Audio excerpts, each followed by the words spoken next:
ফৈসাল কি শুধু ঘুঁটি? হাদি হত্যায় মাস্টারমাইন্ড নিয়ে নতুন বিস্ফোরক ইঙ্গিত।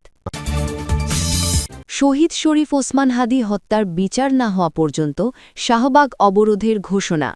এতক্ষণ শুনছিলেন সংবাদ শিরোনাম, এখন জানাব বিস্তারিত।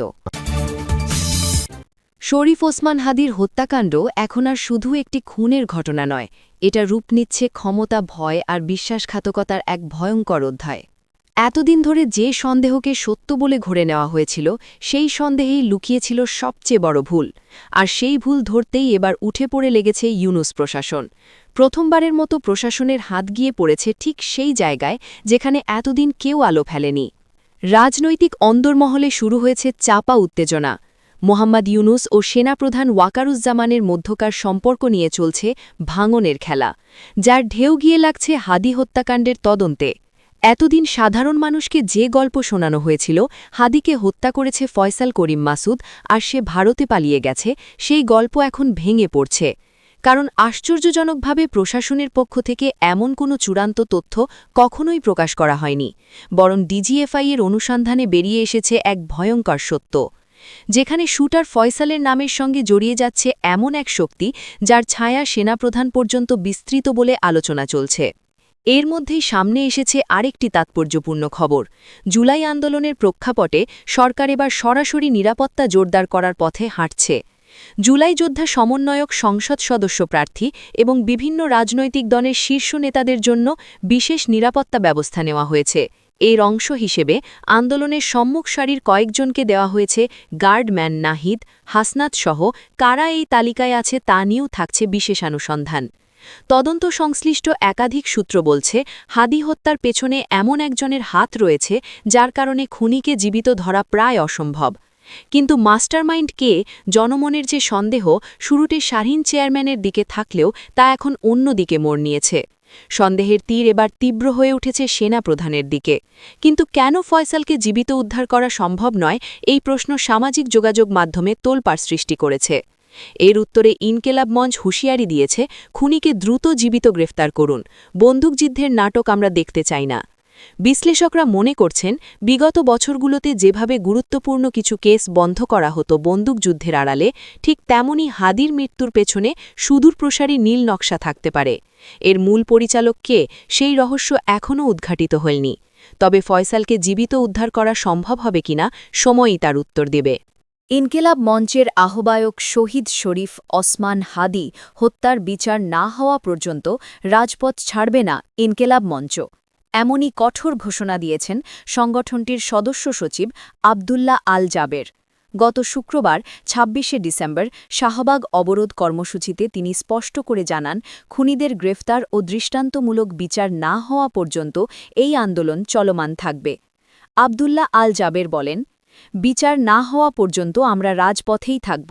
হাদি হত্যার সঙ্গে যারা জড়িত তাদের সবাইকে গ্রেফতার না করা পর্যন্ত এই আন্দোলন চলবে। আমরা আর ঘরে ফিরে যাব না, প্রয়োজনের রাত্রিযাপনেরও পূর্ণ প্রস্তুতি আছে। তার এই ঘোষণার মধ্য দিয়ে শাহবাগে চলমান আন্দোলন আরও কঠোর ও দীর্ঘমেয়াদী রূপ নিতে যাচ্ছে, এমন ইঙ্গিত স্পষ্ট হয়ে উঠেছে। শাহবাগ অবরোধ কর্মসূচিতে শুধু ইনকেলাব মঞ্চের নেতাকর্মীরাই নয়, বিপুল সংখ্যক সাধারণ শিক্ষার্থী ও সাধারণ মানুষ অংশ নেন। শুক্রবার জুম্মার নামাজের পর ঢাকা বিশ্ববিদ্যালয় কেন্দ্রীয় মসজিদ থেকে একটি বিক্ষোভ মিছিল বের হয়। মিছিলটি শাহবাগে এসে পৌঁছলে অংশগ্রহণকারীরা সেখানে অবস্থান নেন এবং যান চলাচল সম্পূর্ণভাবে বন্ধ করে দেন। ফলে গুরুত্বপূর্ণ এই মোড়ে তীব্র যানজটের সৃষ্টি হয়, বন্ধ হয়ে যায় আশেপাশের সড়কে যানবাহন চলাচল। আইনশৃঙ্খলা বাহিনী পরিস্থিতি পর্যবেক্ষণে থাকলেও অবরোধকারীদের সরাতে কোনো বল প্রয়োগ করা হয়নি। এর আগে শুক্রবার সকালে ইনকেলাব মঞ্চের ভেরিফাইড ফেসবুক পেজ থেকে একটি বিবৃতি দেওয়া হয়। সেখানে শহীদ ওসমান হাদির রুহের মাগফিরাত কামনা করে দেশব্যাপী দোয়া মোনাজাত এবং হত্যাকারীদের বিচারের দাবিতে বিক্ষোভ মিছিলের আহ্বান জানানো হয়। এই আহ্বানের পরপরই ঢাকাসহ বিভিন্ন স্থান থেকে নেতাকর্মী ও সমর্থকরা শাহবাগের দিকে জড়ো হতে শুরু করেন। অনেক শিক্ষার্থী স্বতঃস্ফূর্তভাবে কর্মসূচিতে যোগ দেন, যা আন্দোলনকে আরও বিস্তৃত রূপ দেয়। অবরোধ চলাকালীন শাহবাগ এলাকা বিভিন্ন স্লোগানে মুখরিত হয়ে ওঠে।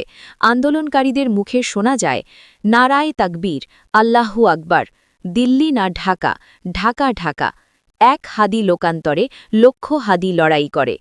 এসব স্লোগানে আন্দোলনকারীদের ক্ষোভ, শোক এবং প্রতিরোধের দৃঢ়তা স্পষ্টভাবে প্রতিফলিত হয়। ইনকিলাব মঞ্চের নেতারা বলছেন, হাদি হত্যাকাণ্ডকে তারা কোনো বিচ্ছিন্ন ঘটনা হিসেবে দেখছেন না। এটি একটি পরিকল্পিত হত্যাকাণ্ড এবং এর পিছনে যারা রয়েছে তাদের সবাইকে আইনের আওতায় আনতে হবে। একজন আন্দোলনকারী বলেন, আমরা শুধু একজন হাদির বিচার চাই না, আমরা ন্যায় বিচারের দৃষ্টান্ত চাই। আজ হাদি, কাল যে কেউ, তাই এই লড়াই থামবে না। ঘটনার বিবরণ অনুযায়ী গত 12ই ডিসেম্বর নির্বাচনী প্রচারণা শেষে রিকশাযোগে ফেরার পথে গুলিবিদ্ধ হন শরীফ ওসমান হাদি। গুরুতর অবস্থায় তাকে প্রথমে ঢাকা মেডিকেল কলেজ হাসপাতালে নেওয়া হয়। অবস্থার অবনতি হলে সেদিনই তাকে এভারকেয়ার হাসপাতালে স্থানান্তর করা হয়। পরবর্তীতে উন্নত চিকিৎসার জন্য 15ই ডিসেম্বর তাকে সিঙ্গাপুর নেওয়া হয়। সেখানে সিঙ্গাপুর জেনারেল হাসপাতালে চিকিৎসাধীন অবস্থায় 18ই ডিসেম্বর রাত 9:30টার দিকে তিনি মৃত্যুবরণ করেন। তার মৃত্যুর খবর দেশে পৌঁছানোর পরপরই বিভিন্ন স্থানে শোক ও ক্ষোভ ছড়িয়ে পড়ে। অনেকেই একে রাজনৈতিক হত্যাকাণ্ড বলে দাবি করেন এবং দ্রুত বিচার দাবি করেন। শাহবাগ অবরোধকে কেন্দ্র করে রাজধানীতে নতুন করে রাজনৈতিক উত্তেজনা তৈরি হয়েছে। আন্দোলনকারীরা স্পষ্ট জানিয়ে দিয়েছেন, বিচারের দৃশ্যমান অগ্রগতি না হলে তারা কর্মসূচি আরও কঠোর করবেন। রাজনৈতিক বিশ্লেষকদের মতে, যদি দ্রুত তদন্তে অগ্রগতি ও গ্রেফতারের খবর না আসে তাহলে এই আন্দোলন আরও বড় আকার ধারণ করতে পারে এবং দেশের রাজনৈতিক পরিস্থিতিতে বড় প্রভাব ফেলতে পারে। শহীদ শরীফ ওসমান হাদি হত্যার বিচার দাবিতে শুরু হওয়া এই আন্দোলন এখন আর শুধু একটি সংগঠনের কর্মসূচি নয়, এটি ধীরে ধীরে জনদাবিতে রূপ নিচ্ছে। শাহবাগ থেকে দেওয়া বার্তা স্পষ্ট, বিচার না হওয়া পর্যন্ত রাজপথ ছাড় নয়। এখন দেখার বিষয়, প্রশাসন কত দ্রুত ও কতটা কার্যকরভাবে এই হত্যাকাণ্ডের বিচার প্রক্রিয়াকে সামনে এগিয়ে নিতে পারে। সময়ই বলে দেবে শাহবাগের এই অবরোধ কতদূর গড়ায় এবং এর পরিণতি কী হয়।